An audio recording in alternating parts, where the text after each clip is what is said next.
ఓం పఠామి సంస్కృతం నిత్యం వదామి సంస్కృతం సదా ధ్యాయామి సంస్కృతం సమ్యక్ వందే సంస్కృతమాతరం గురుర్బ్రహ్మా గురుర్విష్ణుః గురుర్దేవో మహేశ్వరః గురుః సాక్షాత్ పరం బ్రహ్మ తస్మై శ్రీ గురవే నమః జ్ఞానానందమయం దేవం నిర్మలస్ఫటికాకృతిం ఆధారం సర్వ విద్యానాం హయభ్యో నమః.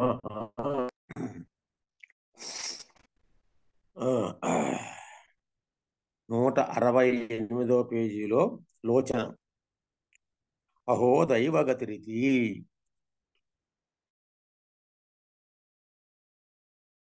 అసమాగమ గురు పారతంత్ర్యాది నిమిత్త.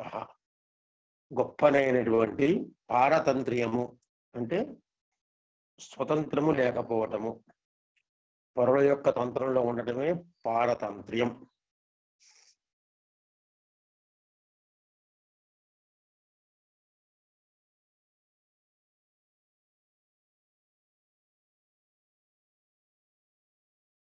చివరికి భగవంతుడి మీద వేస్తాం భారం. అన్ని ప్రయత్నాలు చేస్తాము, చివరి ప్రయత్నం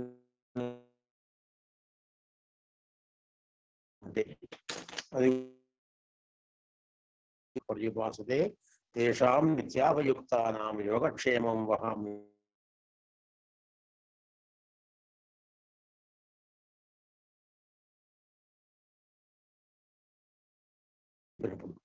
అక్కడ కూడా అహో దైవగతిరితి గురుపారతంత్ర్యాది నిమిత్త అసమాగమ. అసమాగమం అంటే సమాగమం కాకపోవడం, కలుసుకోకపోవడం ఇత్యర్థః. తస్యైవ ఇది వాచ్యస్యైవ ఇది యవతు వామన అభిప్రాయేణ అయం ఆక్షేప. ఇది ఆ వామనుడు చెప్పిన ప్రకారంగా దీని ఆక్షేపాలంకారము అన్నారు. భామహుని అభిప్రాయం చేత సమాసూక్తి అని కూడా అన్నారు. భామహుని ప్రకారంగానేమో సమాసూక్తి అన్నారు, వామనుడి అభిప్రాయం చేత దాన్ని ఆక్షేపాలంకారము అన్నారు. ఇత్యయం ఆశయం ఇత్యముం ఆశయం ద్వయే గృహీత్వా సమాసూక్తి ఆక్షేపయోః యుక్త్యా ఇదం ఏకమేవ ఉదాహరణం వ్యతరత్ గ్రంథకృత్. గ్రంథకృత్ వ్యతరత్, గ్రంథకర్త వ్యతరత్ చేశాడు. గ్రంథకృత్ చేత, గ్రంథకృత్ కర్త ఏకవచనం మధుమాయ భక్తి, అతను గ్రంథకర్త చేశాడు ఈ విధంగా అన్నట్టు. ఏషాపి సమాసోక్తి వాస్తు ఆక్షేపో వా. ఇది సమాసోక్తి అవనివ్వండి, ఆక్షేపం అవనివ్వండి, మనకి ఎందుకయ్యా దాని గురించి. కిమనేన అస్మాకం, దాన్ని మనకేం ఉపయోగం ఉంది? అది దాంట్లో వాడు ప్రభువులు అడుగుతున్న వాళ్ళకి ఆయన కొరకం ఇరు కొరకం రావచ్చు, కానీ మనకేం వచ్చింది దానివల్ల ఉపయోగం ప్రత్యేకంగాను? ఏమీ లేదు. సర్వదా అలంకారేషు వ్యంగ్యం వాచ్యే గుణీభవతి నహా సాధ్యం ఇత్యత్ర ఆశయ అత్ర గ్రంథే అస్మద్గురుభి నిరూపిత. మా గురువు గారు ఏం చెప్పారు? ఒకటే లెక్క మనకి ఇవన్నీ వాడి అలంకారములలో వ్యంగ్యము వాచ్యమయ్యి గుణీభవించింది అని. నహా సాధ్యం, నహ అంటే మనకు, అస్మాకం నహ సాధ్యం అనేది సాధించవలసింది అదే. ఇది వ్యంగ్యము వాచ్యంగా, అలంకారాల్లో వ్యంగ్యము వాచ్యమునందు గుణీభవిస్తుంది అనేటువంటిది మనకు కావాల్సింది ఇక్కడ. అంతే. ఈ చిత్ర ఆశయ అని మా గురువు గారు చెప్పారు. ఇది సమాసోక్తి అయిన సంబంధం మనకు లేదు, ఆక్షేపమైన మన సంబంధం లేదు అని చెప్తున్నాడు. అహో అంటే దానికి బాలాన్ని వ్యాఖ్యలో సమాగమం జరగకపోవడానికి కారణం పెద్దవాళ్ళ మీద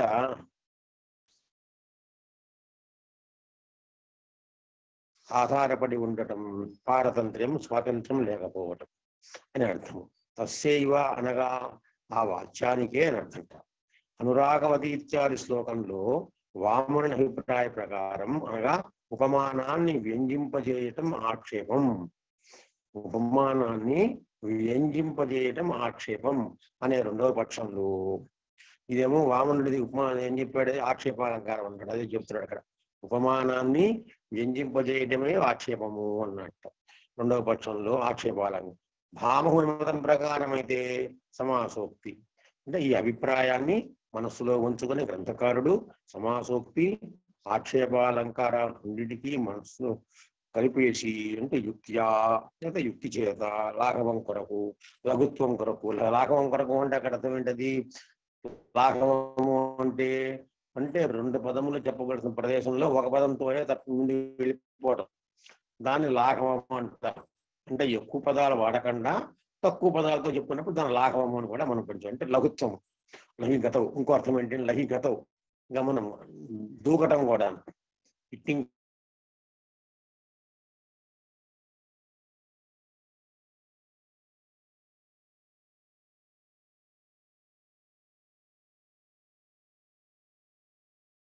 అస్మాకం ఉంది అని అంటే అలంకారాలలో వ్యంగ్యం వాచ్యానికి అంగం అవుతుంది అలంకారాల్లో వ్యంగ్యం ఏమవుతుందిట వాచ్యానికి అంగం అవుతుంది అప్రధానంగా ఉంటుంది అని అన్ని విధాల మేము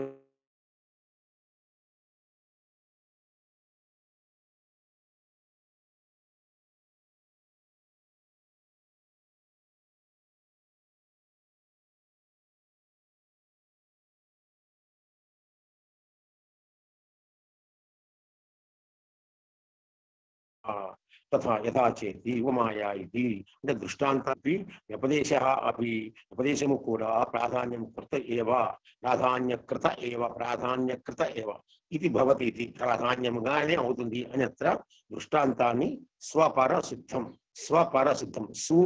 స్వపరం తన యొక్క పర యొక్క సిద్ధము స్వపరం రెండు రకాలుగా చెప్పుకోవచ్చు అక్కడ స్వపర సిద్ధం అన్నప్పుడు తనకి ఇంకొకళ్ళకు కూడాను ఇక్కడ చూద్దాం ఏం చెప్పాడు స్వప్న సిద్ధం అంటే అక్కడ తనమే అన్నాడా ఇతరులకు అది తనకు ఇతరులకు కూడా సరిపోయింది స్వపర సిద్ధం తనకు దానికి కూడాను యథాచేతి ఉపమాయా ఇది ఉపమాన ఉపమేయ భావస్య ఇత్యర్థః తయా ఇది ఉపమాయా దీపకేజీ దీపకమునందైతే ఆది మధ్యాంత విషయం త్రిధా దీపకమిష్యతే లక్షణం ఏం చెప్పాడు దీపకం అంటే మూడు రకములు అని ఆది మధ్య అంత విషయము అంటే ఆది దీపకము మధ్య దీపకము అంత్య దీపకం అని మూడు రకాలు ఉంటాయి ఏం చెప్తున్నాడు ఇక్కడ ఒకదాన్ని చెప్పుకొస్తాడు దీపకం అంటే అర్థం దాని ఉదాహరణ మనకి ఏం చెప్పారు దీపకం అంటే ఒక ధర్మము అనేకమైన వాటితో అన్వయించడం దీపకము అని చెప్పి మనకి 170వ పేజీలో చెప్పుకుంటూ వచ్చాడు ఇందులో బాలానంద వ్యాఖ్యలో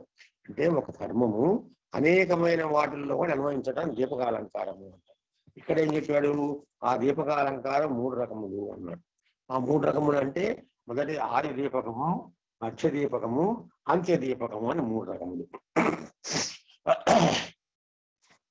మణిష్యానులీఢ సమర విజయేతి దళిత శిఖరణి మణిష్యానులీఢ సమర విజయేతి దళిత కళాశేషశ్చంద్ర సురత ముర్దితామాలనా మదక్షీణో నాగః శరది సరిదాస్యానకులినా తనింనా శోభంతే గళిత విభవశ్చార్చిషు జనాః తనింనా శోభంతే గళిత విభవశ్చార్చిషు జనాః అని చిత్ర దీపన కృతమేవ చారుత్వం ఉద్దీపనం చేయబడటమే చారుత్వము అని చెప్తున్నాడు ఏమిటంటే మణిశానోల్లీఢ మణి శానోల్లీఢ మణి శానము అంటే శాన వ్యవసాయం దాని ఏమంటారు మరి శిల్పులు పట్టుకొస్తారే సుత్తి శాన అని చెప్పని దాన్ని శాన అంటారు వాళ్ళది శానం చేత అంతే కింద పెట్టు దాని చిన్నది ఉంటుంది ఒక వెడల్పులాగా చిన్నదానిలాగా దాని మీద బట్టి చుట్టూ కొడుతుంటే మిల్లి కొడుతుంటే ఆ కొట్టినప్పుడు అది ముందు మనకి ఆ శిల్పము ఆ రాయి శిల్పంలాగా శిల శిల్పంలాగా మారుతుంది రాయన కూడదు గౌరవం ఉండదు శిల శిల్పంలాగా మారుతుంది రాయి అనే పదాన్ని ఎందుకు ఉపసంహరించుకున్నానంటే అది ఎప్పటిదాకా రాయి శిల్పి ఒక వస్తువుని చూసిన తర్వాత ఒక రాయి చూసిన తర్వాత అది మామూలుగా చూస్తాడు వెళ్ళిపోతాడు అది తనకి తన ఏదైనా తన మనస్సులో ఉన్న ఒక భావాన్ని రూపం ఇచ్చేందుకు సరిపోతుంది అనుకునే వరకు అది దాన్ని రాయగానే భావించారు మనం భావిస్తాం. కేవలంగా పాషాణం అది. ఎప్పటిదాకా ఆ శిల్పి ఈ వస్తువు తనకు ఉపయోగిస్తుంది, ఏదో శ్రీకృష్ణుని తయారు చేద్దాం అనుకున్నాను, అప్పటిదాకా అనుకున్నప్పుడు ఇది శ్రీకృష్ణుగా బాగా వస్తుంది, చక్కగా వస్తుంది మనకి, లేదా రాముడుగా బాగా వస్తుంది, బాలరాముడుగా బాగా వస్తుంది. అదేదో విన్నా నా మధ్య, నిజమో అబద్ధమో తెలియదు కానీ, కర్ణాటకలో ఎవడో ఒక పొలంలో ఉండేటువంటి ఓ రాయి ఉపయోగించి చూశాడని చెప్పి, ఆ రాయి ఎవరికో చెప్పారని చెప్పి, వాళ్ళు చూసేమో శ్రీకృష్ణుడికి రామచంద్రుడికి పనికొస్తుందని చెప్పనున్నారని తయారు చేసి ఇచ్చేశారని, ఆ తెలిసినటువంటి కర్ణాటక కుటుంబం, కర్ణాటక రాష్ట్ర ప్రభుత్వం చాలా కోపంలో వాడి మీద కొంత పెనాల్టీ వేశారని చెప్పి, 60,000 70,000 పెనాల్టీ కూడా వేశారని చెప్పి, దానికి ఎవరో కొంతమంది అందరూ భక్తులు కలిపి కట్టేశారని, ఏదో రకరకాలుగా మనం, ఎందుకంటే యూట్యూబ్లోను టీవీలో వచ్చే మాత్రం కొన్ని వెళ్ళలేం కదా, నమ్మలేం కదా, అవి నిజాలు అవ్వచ్చు, అబద్ధాలు అవ్వచ్చు, ఉన్నదాన్ని పెంచి చెప్పచ్చు, లేని దాన్ని చెప్పచ్చు, అసలు అసలు చెప్పకపోవచ్చు, రకరకాలు ఎలాగైనా ఉంటాయి. కనుక ఆ విధంగా కూడా జరిగింది అని విన్నాను. మరి ఆ దౌర్భాగ్య స్థాయి అది, మనం ఏం చేస్తాం కానీ. అయితే ఇప్పుడు అక్కడ జరిగింది ఏంటి, ఆ వస్తువు, ఈ రాయి శిల్పానికి పనికొస్తుంది అనుకునే వరకే రాయి, అక్కడి నుంచి శిల, పాషాణం కాస్త, జాగ్రత్త గమనించండి, పాషాణం కాస్త శిలగా మారుతుంది, ఆ శిల శిల్పంగా మారుతుంది, ఆ శిల శిల్పంగా మారుతుంది.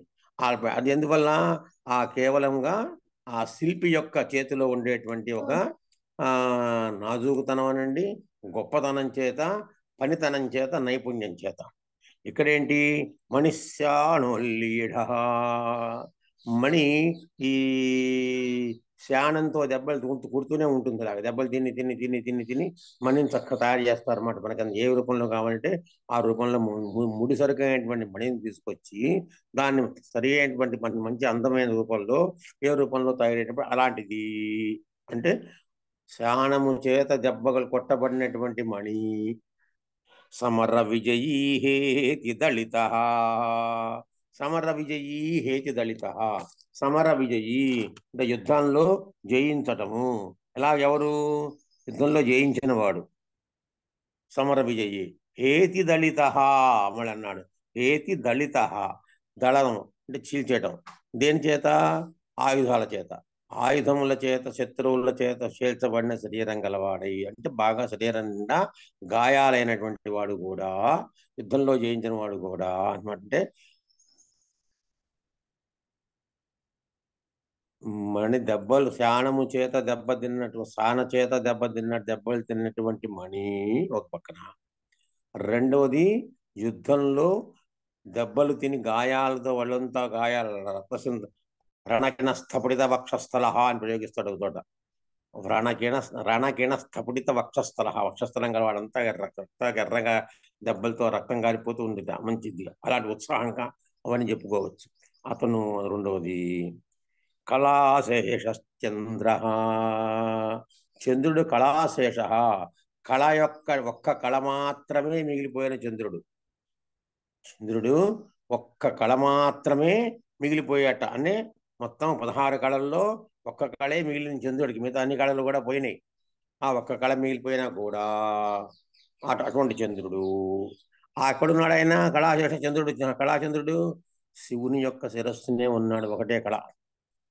సురత ముర్దితా బాలలనా, సురత ముర్దితా బాలలనా, బాలలన సురత ముర్దిత, ఇటువంటి ఆవిడ బాల, పైన మళ్ళీ లలన అన్నాడు, లలన అన్న ఒకే అర్థము, బాల అన్న ఒకే అర్థము, సురత ముర్దిత అన్న అదే అర్థం వస్తుంది, కానీ విశేషణాలు మటుకు బాగా ఎక్కువ వేశాడు.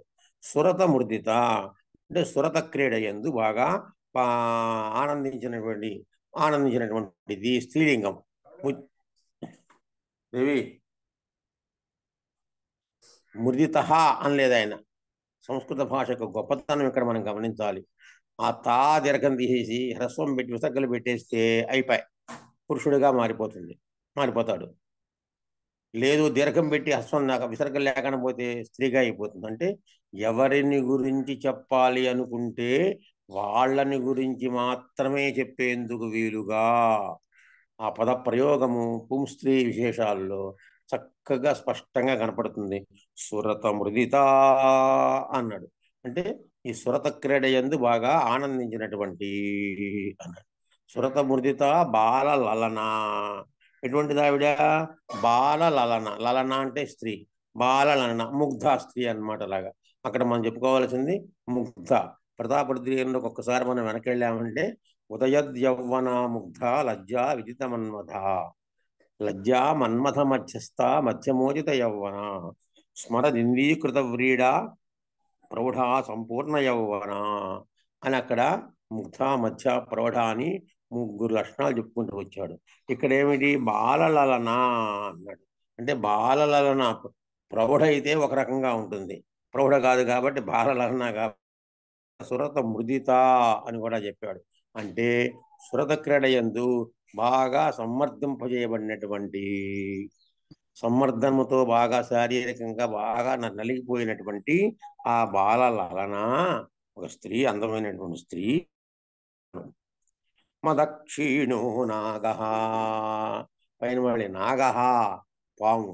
ఏది నాగ అంటే ఏనుగు చెప్పుకుందాం, పాము ఎందుకు అన్ని రకాలు వచ్చినా కూడా ఏనుగు చెప్పుకుందాం. ఇప్పుడు ఏనుగు చెప్పుకోవాలి. మద ఇంటికి పాముకి మదం ఉండదు కాబట్టి ఏనుగుకే మదం ఉంటుంది కనుక మదగజము అంటారు. కనుక అంటే గండస్థలం నుంచి జలము కారుతూ ఉంటుంది కాబట్టి దాన్ని గజము అన్నారట. దాన్ని గజము అంటే గండస్థలాల నుంచి జలము కారుతూ ఉంటుంది కనుక దాన్ని గజము అని అన్నారు. ఏనుగు అంటే మా మదజలం కారేటటువంటి దాన్నే గజము అనాలి. కాబట్టి అంటే గజము అంటే స్థాయి, ఏనుగుల యొక్క స్థాయిలో ఏనుగు పెరుగుతున్నప్పుడు అంటే బాగా ఎంత పెద్ద అయితే కానీ అప్పుడు దాని నుంచి గండస్థలం నుంచి నీరు కారదు, ఆ గండస్థలం నుంచి కడతాం. అందుకని నేను చెప్తాడు ఇక్కడ కూడా, భారతంలో కూడా యవ్వాని వాకిట ఇహమద పంకంబు రాజభూషణ రజో రాజునడుగు అంటాడు. అద్భుతమైన ప్రయోగం చేస్తాడు అక్కడ. అర్జునుడు చెప్తాడు ధర్మరాజు గురించి వర్ణించేటప్పుడు, యవ్వాని వాకిట ఇహమద పంకంబు రాజభూషణ రజో రాజునడుగు. ఆ ఏనుగుల యొక్క హిమముల యొక్క మదము, ఆ మద జలం కారితే అదంతా కారిపోయి నీరు పడి అదంతా నేరగా ఉంటుంటే అది రాజభూషణ రజో రాజునడుగు. మహారాజులందరూ వచ్చి ఆ ధర్మరాజు యొక్క సామంతరాజులందరూ వచ్చి ఒకళ్ళొకళ్ళు ఒరుసుకుంటూ అహమహమికయ అంటాడు. మా కాదంబరిలో చెప్తాడు. కాదంబరిలో అహమహమికయా వక్షస్థల ప్రేంఖోలిత హారలతానాం అంటాడు. అక్కడ ఆ సోదరక మహారాజు దగ్గరికి వచ్చినప్పుడు అహమహమికయా వక్షస్థల ప్రేంఖోలిత హారలతానం. నేనంటే నేను అహంహామిక అంటే నేను ముందు నమస్కారం చేయాలి మహారాజుకి, నేను ముందు నమస్కారం చేయాలి అని రావటం చేత వాళ్ళ శరీరాల మీద ఉండేటువంటి బంగారు ఆభరణాలన్నీ కూడా ఒకదానికొకటి ఒరుసుకుపోయి, ఆభరణాలు ఒకదానికొకటి ఒరుసుకుపోయి, ఆ ఒరుసుకున్నప్పుడు ఈ బంగారు ఆభరణాలు ఒరుసుకుని వీడి భుజం మీద భుజకీర్తులు వాడి భుజకీర్తులు ఒరుసుకున్నప్పుడు అక్కడి నుంచి కొంత రజను కారుతుంది బంగారం మీద. అంటే కొంత కొంత దానికి పొడి జారిపడుతుంది. అటువంటి ఆ పొడి జారినటువంటి బంగారు పొడి చేత ఈ నీరంతా కూడా మళ్ళీను ఇంకిపోతుంది. అంటే అంత బంగారు ఉన్నటువంటి బంగారు ఆభరణాలు ధరించినటువంటి రాజులందరూ వచ్చి ఆ ధర్మరాజు యొక్క ద్వారం ముందు నుంచుని, అయ్యా నాకు దండం పెట్టి మహారాజా నన్ను అనుగ్రహించు అని ఎవరికి వాళ్ళు అనుగ్రహించుకునే ప్రయత్నం చేయటంలో యవ్వాని వాకిట నిభమత పంకం రాజభూషణ రజో రాజునడుగు. ఆ రాజభూషణ రజో రాజు చేత అణిగిపోతుంది. అంటే అక్కడ నీరంతా లేకుండా అది తయారు మెల్లిగా అక్కడ గట్టిపడిపోతుంది ప్రదేశం. అంతమంది ఉన్నారని వర్ణిస్తాడు అక్కడ. అద్భుతమైన ప్రయోగం నన్నయ్య గారిది. బహుశా తిక్కన గారిదేమో, అర్జునుడు కదా, అది తిక్కన గారి ప్రయోగం ఉంటుంది బహుశా అటువంటిది. అంటే మన సినిమాల్లో చూపించింది మనకి ఎక్కడో చూపించాడు కానీ, విరాటపురం చూపించాడు కానీ అక్కడ కాదేమో, అది బాగా గుర్తులేదు నాకు. కాబట్టి ఇక్కడ ఏంటిది? మదక్షీణో నాగ. అక్కడికి వచ్చాం మనం, నాగాని దగ్గరికి రావాలి, గజము దగ్గరికి వచ్చాం, ఏనుగు దగ్గరికి. కనుక ఇక్కడ ఏంటిది? మదము క్షీణించినటువంటి నాగము అంటే బాగా మదించిన తర్వాత ఏనుగు ఎలా అయిపోయింది? అది బాగా కృషించిపోయింది మదం చేత బాగా. అంటే వయస్సు పెరిగిపోయినటువంటి నాగము ఏనుగు. శరది సరిదాస శరది సరిదాస్యానపులినా. శరత్కాలం నందున్నటువంటి సరిత్ ఆస్యాన పులినా. శరత్ ఏంటిది? శరది సరిత్ పులిన. సరిత్ ఎలాగట? నదులు ఎలాగుంటాయట?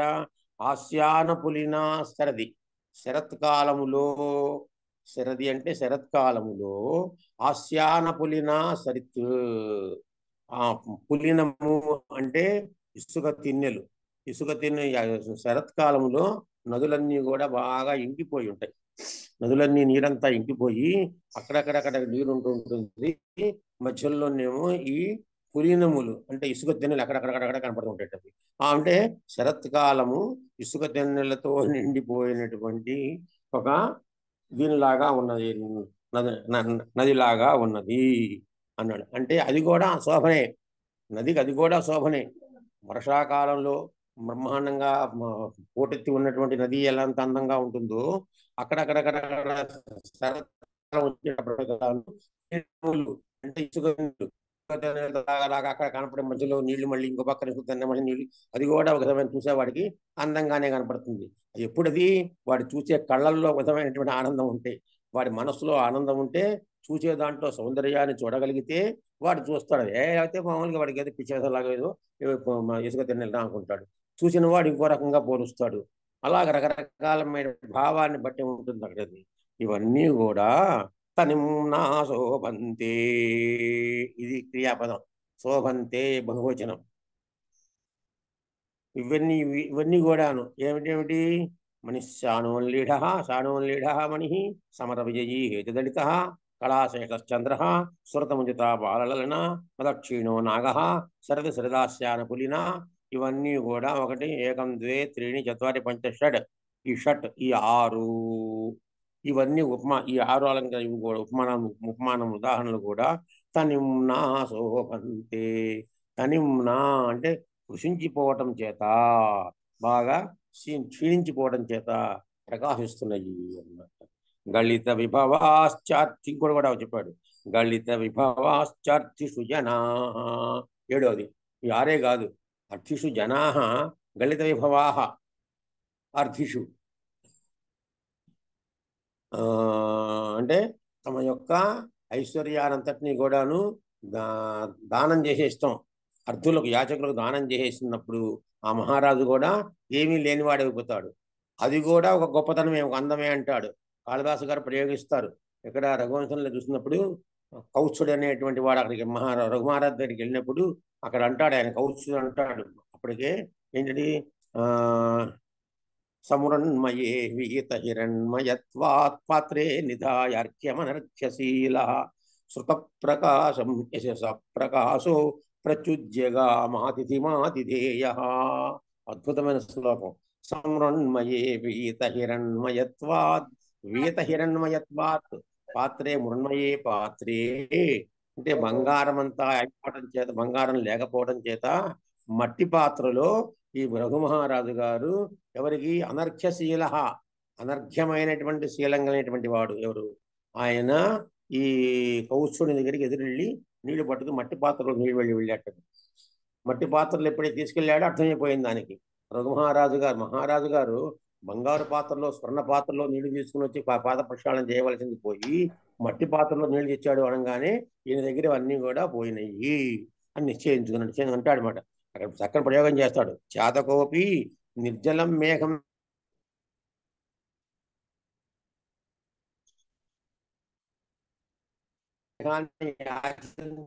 శాతకోపి నిర్జలం మేఘం నయాచతే. మేఘం అంటే నీరుతో ఉండాలి, నీరు లేని మేఘాన్ని జాతక పక్షి యాచించదు కదా. అంటే జాతక పక్షి ఏం చేస్తుంది?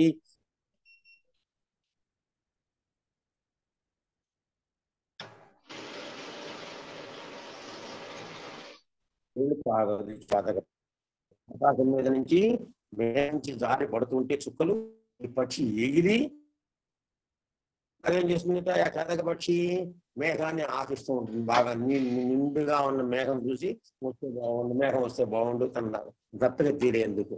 ఇక్కడ అంటాడు అనమాట, అవునా శోభతే అంటాడు మహారాజా, నిర్ధనోపి శోభ, ధర్మం లేకపోయినా ప్రకాశిస్తున్నావయ్యా నువ్వు అని చెప్పుకుంటూ వస్తాడు. చాలా అందంగా చెప్తాడు అనమాట. అలాగే ఇక్కడ కూడా అనేది గళిత విభవాశ్చర్తిషు జనా, గళిత విభవా అర్ధిషు జనా, ఇంకా పోయినటువంటి విభవం అనేటువంటి యాచకుల విషయంలో. అంతే తప్పించి ఏదో గుర్ర రేసులకు వెళ్ళు, లేకపోతే ఇంకా దూతంలో కూర్చును నాశనం చేసుకోవడం కాదు నాయన. అలాంటి వాణి గురించి వర్ణించట్లేదు. గళిత విభవాహ సరిపోయింది, అక్కడ దాకా బాగానే ఉంది, అందరికీ వస్తాయి. అర్థుషు జనా, ఈ అర్థుషు అంటే ఏంటి? గళిత విభవాహ అంటే విభవము పోయినటువంటి వాళ్ళు, జారిపోయినటువంటి విభవం ఐశ్వర్యం గలవాళ్ళు. ఎందువల్ల జారిపోయింది విషయము ఐశ్వర్యము?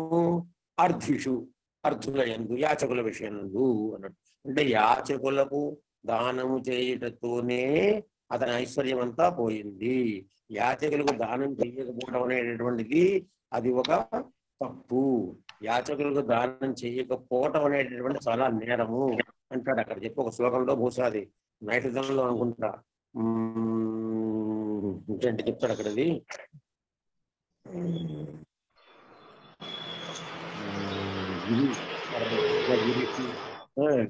పర్వతాల మూలంగా గాని వృక్షముల మూలంగా గాని కాదు, ఇది కేవలం గాను ఎవరైతే యాచకుల యొక్క కోరికలు తీర్చదో వారి మూలంగా ఈ భూమి బాధపడుతోంది. భూదేవి ఎలాంటి వారి వల్ల బాధపడుతుంది? ఎలాంటి వాడి వల్ల? ఈ భూమి సముద్రాల మూలంగా బరువు అనిపించకూడదుట, పర్వతాల మూలంగా బరువు అనిపించకూడదుట. కానీ యాచకుల యొక్క కోరికలు తీర్చకపోతే, ఎవడైతే తీర్చడో వాడి మూలంగా మాత్రమే భూదేవి బాధపడుతుంది. వాడిని మోస్తున్నానే అని బాధపడుతుంటాడు భూదేవి అంటాడు నైషధంలో. శ్లోకం గుర్తు రావట్లేదు, గబుక్కున చెప్తాను, మనకి పై లోపల గుర్తొస్తున్నప్పుడు. భూమి భూమి భూమి భారవతి భారవతీయం నద్రుమైర్నగిర్విర్న సముద్రై. అది యాచమాన జనమాన, మంచి శ్లోకం. యాచమాన జనమాన సవృత్తే, యాచమాన జనమాన సవృత్తే పూరణాయ బత జన్మనయస్య. అద్భుతమైన శ్లోకం. యాచమాన జనమాన సవృత్తే పూరణాయ బత జన్మనయస్య. తేన భూమిరతి భారవతీయం, తేన భూమిరతి భారవతీయం నద్రుమైర్నగిరిభిర్న సముద్రై. భూమి భారవతి, ఈ భూమి భారము గలదిగా అవుతుంది. ఎవరి చేతట? నద్రుమై నగిరిభి నద్రుమై నగిరిభి సముద్రై. చెట్ల చేత కాదు, కొండల చేత కాదు, సముద్రం చేత కాదు, ఎవరి చేత మరి? యాచమాన జనమానస వృత్తే, యాచన చేసేటటువంటి వాడి మనస్సులను కోరికలను తీర్చకుండా ఎవడైతే ఉంటాడో, పూరణాయ బత జన్మన యస్య. అయ్యోయ్యో, వాడి యొక్క జన్మ, యాచకుల యొక్క కోరికలు తీర్చని వాడి జన్మ ఉన్నదే పూర్తి వృధా. తేన భూమిరతి భారవతీయం, ఈ భూమి వాడి చేతనే బరువుగా ఉంటుంది కానీ నగిరిభి న సముద్రై నద్రుమై, సముద్రముల చేత కాదు, బరువుల కొండల చేత కాదు, వృక్షాల చేత కాదు అని ఒక అద్భుతమైన శ్లోకం పోతుంది. నైషధంలో శ్లోకం అనుకుంటాను. యాచమాన జనమాన సవృత్తే పూరణాయ బత జన్మనయస్య. తేన భూమిరతి భారవతీయం నద్రుమైర్నగిరిభిర్న సముద్రై అని వర్ణిస్తాడు. కనుక ఇక్కడ కూడాను అర్థిషు గళిత విభవాహ, యాచకుల వలంగా తన యొక్క ఐశ్వర్యానంతా పోగొట్టినటువంటి వాళ్ళు వీళ్ళందరూ కూడా జనులు. వీళ్ళందరూ కూడా ఏమిటి? వీళ్ళు తనిమ్నా శోభంతే. ఒకటే క్రియాపదం, ఇంతమందికి కూడా క్రియాపదం ఒకటే. ఏం చెప్పాడు కదా? ఒక ధర్మము అనేకమైన వాటితో అన్వయించటం దీపకము అన్నాడు. ఇక్కడ ధర్మం ఏమిటి? శోభింతే, శోభించటం అనే ధర్మం, శోభించటం అనే ధర్మము. అది ఎటువంటిగా? తనిమ్నా, కృషించినా కూడా శోభించడం అనేటువంటి ధర్మం ఉన్నదే, ఆ కృషించినా శోభించడం అనే ధర్మము ఇది ఒక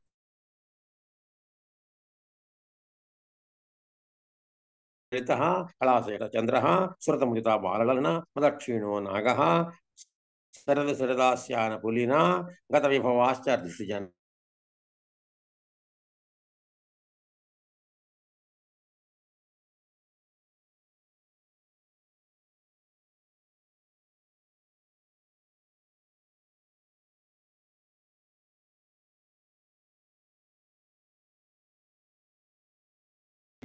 ప్రాధాన్య వివక్షలో ఈ విధంగా చెప్పి పేరు పెట్టడం కూడా ప్రాధాన్యాన్ని బట్టే జరుగుతుంది అని నిరూపించడం కోసం, ఇతరులకు చెప్పడం కోసం యోగ్యమైనటువంటి ఒక దృష్టాంతాన్ని చెబుతున్నాడు. ఇక్కడ ఉపమా అనగా ఉపమానుపమేయ భావం అర్థము. తయా అంటే ఉపమ చేత. దీనికే దీపకే దీపన వృతమేవ చారుత్వం. దీపనం చేయడమే మనకి చారుత్వం అంటే సుందరము అని చెప్పాడు. ఒక ధర్మము అనేకమైన వాటితో అన్వయించటము. అది ఈ భామహుడిచ్చిన లక్షణం ప్రకారంగా వాక్యం యొక్క ఆది యందు గాని, మధ్య యందు గాని, అంతం యందు గాని దీపకపదం ఉన్నట్లయితే అది 3 విధాలైన దీపకం అవుతుంది. ఇక్కడ మనకి 3 రకాలు చెప్పాడు. ఇక్కడ ఏమని చెప్పాడంటే ఆది, మధ్య, అంత విషయం త్రిధా దీపకం విషయతే. కనుక ఆ ఆది దీపకము, మధ్య దీపకము, అంత దీపకము అని చెప్పి చెప్పుకుంటూ వచ్చాడు. ఇక్కడ అర్థం చెప్పింది మళ్ళీ వివరంగా తెలుసుకుందాం. మణి ఇది శానోల్లీడ, శానం చేత వరయబడినటువంటి స్థానపట్టబడిన మణి మాణిక్యము.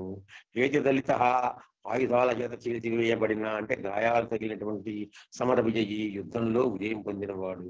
కళాశేష ఒక్క కళ మాత్రమే మిగిలినటువంటి చంద్రుడు. సురతముదిత సురతంలో మర్దించబడిన నలిగిన బాల లలనా యువతి. మదక్షీణ మదం చేత పుసించిన నాగ ఏనుగు. శరది శరత్కాలమునందు ఆస్యానపులిన కొంచెం సన్నగిలినటువంటి సూచనలు గల సరిత్తున్నది. అర్థిషు యాచకుల విషయంలో గళితైభవ తరిగిపోయిన ఐశ్వర్యం గల దిండు. కానీ నా కుశత్వం చేత శోభంతే ప్రకాశిస్తున్నారు. ఎంతమందిని కూడా కుశత్వం చేత ఒకే క్రియాపదంతో ఒకటే ధర్మంతో చూపించాడు. ఇది దీపకాలంకారము అని చెప్పండి. ఇచ్చత్ర ఈ శ్లోకంలో సౌందర్యం దీపనం వలనే కలిగింది, అంతేగాని మణి, సమరవిజయి మొదలైన వాటి మధ్య ఉన్నట్లు వ్యంగ్యమైన ఉపమానుపమేయ భావం చేత కాదు. తనిమ్నా శోభంతే అనేది దీపక పదద్వయము. తనిమ్నా ఒకటి, శోభంతే పదం ఈ 2 కూడాను. కాబట్టి ఇది చివరి వాక్యం చివరింది కాబట్టి ఇది అంత్య దీపకము అని అన్నారు. తర్వాత లోచనంలో అపన్హుతి అభీష్టస్య కించిత్ అంతర్గతో మా భావం కావ్యంలో అత్ర అపన్హుత్యైవ శోభాయత నేయం విరౌతి భృంగాళి మదేన ముఖరాము అయం ఆకృష్యమానస్య కందర్పధనుషోధ్వై. ఇది కూడా చెప్తున్నాడు గమ్మత్తుగా చూసారా. నేయం విరౌతి భృంగాళి మదేన ముఖరాము. భృంగాళి అంటే భృంగములు, భ్రమరములు. భ్రమరముల యొక్క అరుపు కాదయ్యా ఇది అంటున్నాడు. భ్రమరముల యొక్క అరుపు కాదు. అయం ఆకృష్యమానస్య కందర్పధనుషోధ్వని. కందర్పుని యొక్క కందర్పోదర్ప కోనంగ కామ పంచశర స్మర. కందర్పుడు అంటే ఎవరండి? మన్మధుడు. కందర్ప అంటే మన్మధుడు. కందర్పో దర్పక అనంగ కామ పంచశర స్మర. అమరం చదువుకున్నవాడు ఒక ఆయన చక్కగా ఒక గమ్మత్తైన పద్యం చెప్పేట వర్ణన.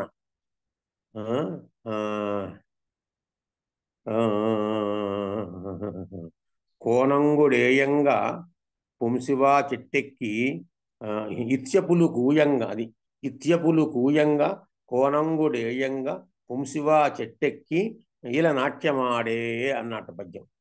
వాడికి ఏమీ అర్థం కాల. అంటే వాడు అమరం బాగా చదివేసుకున్నాడు చిన్నప్పుడు, పట్టి పట్టేశాడు. వాడు పట్టితే ఏమన్నాడు? ఇత్యపి పిక కోకిల ఇత్యపి అంటాడు. అందులో ఒక చోట పిక కోకిల ఇతి అపి అంటే కోకిలకి పికము అనే పేరు కూడా ఉందిరా అబ్బాయి అని చెప్పాడు అమరకోశంలో. చెప్తే వీడేమనుకున్నాడు? పిక అన్నా ఒకటే అర్థము, కోకిల అన్నా ఒకే అర్థము, ఇత్యపి అన్నా ఒకే అర్థము అనుకున్నాడు. ఇత్యపి అంటే కోకిల అనుకున్నాడు వాడు. ఎందువలన? పిక కోకిల ఇత్యపి అని చెప్పారు కదండి అమరంలో మనకి. కాబట్టి ఇత్యపి అంటే ఉంది. కాబట్టి ఇత్యపులు కూయంగా అన్నట్టు అంటే కోకిలలు కూస్తున్నాయి అని చెప్పాడు వాడు. ఒక బాగుంది రాబాయ్ అని కొంచెం నవ్వుకున్నట్ట. తర్వాత కోనంగుడేయంగా, కోనంగుడు వేశాడు బాణము అన్నట్ట. కోనంగుడు ఏంటి? కందర్ప దర్పక అనంగ విడదీసుకోవాలి. కందర్పోదర్ప కోనంగో కామ పంచశర స్మర. కందర్ప కామ, దర్పక కామ, కందర్పో దర్పక అనంగ కామ పంచశర స్మర ఇలా విడదీసుకోవాల్సింది పోయి కందర్ప అంటాడు దర్పకుడు కోనంగ కోనంగుడు అన్నా కూడా మన్మధుడే అనుకున్నాడు ఆయన విడదీసుకోవడం జాతకాల ఎలాగైతే ఇత్యపి దగ్గర విడదీసుకోవడం చేత కాకుండా ఇతి చెప్పి తెలుసుకోకుండా కోనంగ అని చెప్పుకున్నాడు కోనంగుడు అంటే మన్మధుడు రా అన్నాడు ఆయన బాగుంది ఇత్యపులు కూయంగా అంటే ఇత్యపులు కోకిలలో కూస్తున్నాయిట కోనంగుడేయంగా కోనంగుడు అంటే మన్మధుడు బాణం వేస్తున్నాడు అన్నట్టు ఎక్కడున్నాడు మన్మధుడు రా అంటే పుంశివా చెట్టెక్కి అన్నట్టు పుంశివా చెట్టు అదేమిటిరా అంటే పుంశివా హరిచందనం అని చెప్పుకుంటూ వస్తాం హరిచందన వృక్షానికి పుంశివా అని విడదీసుకోవాలి అక్కడ కానీ అది కాకుండా పుంశివా అన్న కూడా ఆయన హరిచందన వృక్షమే అనుకున్నాడు ఆయన చందన వృక్షం అనుకున్నాడు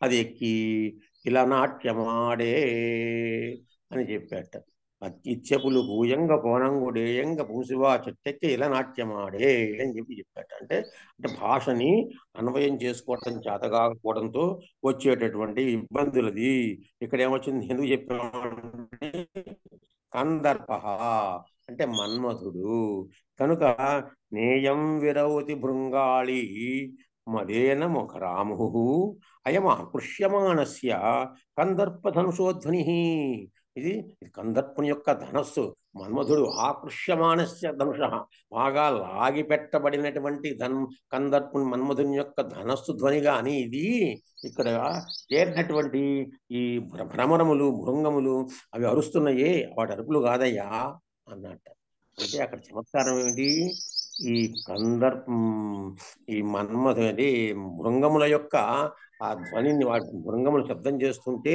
అది ఎలా ఉంటుంది మామూలుగా అనేది మన్మధుని యొక్క ధనుష్టంకారం లాగా ఉండాలి మన్మధుని ధనుష్టంకారంతో పోలుస్తారు దేన్ని ఈ భృంగముల యొక్క అంటే భ్రమరముల యొక్క శబ్దాన్ని ఉయ్యం తిరుగుతుంటే ఆ భ్రమరముల యొక్క శబ్దాన్ని మన్మధుని యొక్క ధనుష్టంకారంతో పోలుస్తారు సామాన్యంగా ఇక్కడ ఏం చెబుతున్నాడు అలా చెప్పట్లేదు ఇది ధనుష్టంగా ఈ భృంగాళి ఈ భృంగముల యొక్క శబ్దములు కాదయ్యా ఇవి అరవట్లేదు వాటి అరుపులు కాదు మన్మధుని యొక్క ధనుష్టంకారములు అని చెప్తున్నాడు అక్కడ దాన్ని వీటిని తీసేసి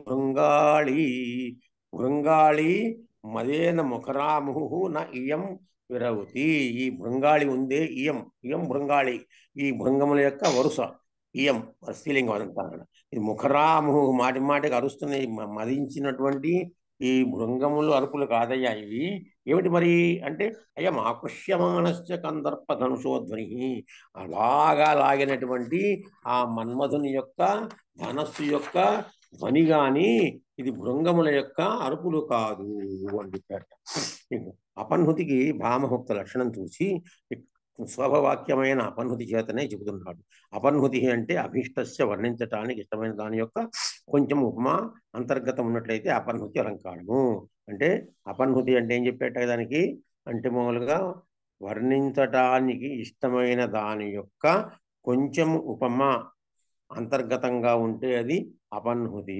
అన్నట్టు చెబితే ఇక్కడ కూడా అపన్హుతి చేతనే కలుగుతుంది ఇయం భృంగాళి ఈ 9వ పంక్తి మదేన మదం చేతము మాటి మాటికి ముఖరా అతివాగుతూన విరవతి ధ్వని చేయటం లేదు అయం ఇది ఆకృష్యమానస్య అయం ఆకృష్యమానస్య బాగా లాగిపెట్టబడినటువంటి కందర్ప ధనుష ధ్వని ధ్వని ఇక్కడేమో పైన ఇయం అన్నాడు ఇక్కడేమో అయం అన్నాడు జాగ్రత్త గమనించండి పైన ఇయం నా ఇయం నేయం స్త్రీలింగం ఇక్కడ అయం ఇది పుంలింగము ఏది భృంగాళి మదేన ముఖరా భృంగముల యొక్క ఆళి అంటే గుంపు 9ల గుంపు కాబట్టి అదేమో స్త్రీలింగము ఇదేమో పుంలింగం మన్మధుని యొక్క ధ్వని మన్మధుని యొక్క ధనుసు పుంలింగం అది గుర్తుంచుకోవాలి ఇక్కడ భృంగాళి రావ మన్మథ జాపధ్వనుల మధ్య ఉన్న వ్యంగ్యమైన ఉపమాన ఉపమేయ భావం కంటే వాచ్యమైన అపన్హవమే అధికముగా ఉంది అని చెప్పారు అనుక్త నిమిత్తాయామపి విశేషోక్తౌ అనుక్త నిమిత్తాయామపి ఆహూతోపి సహాయై ఓమిత్యుక్త్వా ఏమీ చుక్వా కూడా ఉంటుంది. ఎక్కడ ఎక్కడ చెప్తాడు ఏమీ చుక్వా, ధ్వజాలోకంలోనే వస్తుంది. అక్కడ ఏమీ చుక్వా పాఠాంతరం, ఇదేమో ఓమి చుక్వా అని, రెండు తప్పులేం లేదు, రెండు ఒకటే. నేను చదువుకుంది ఏమీ చుక్వా అని చదువుకున్నాను. ఆహూతోపి సహాయై ఓం ఇది యుక్త్వా, ఇది అందంగానే ఉంటుంది. విముక్త నిద్రోపి గంతుమన అపి పథిక సంకోచం నైవ శిథిలయతి. అద్భుతమైన శ్లోకంట.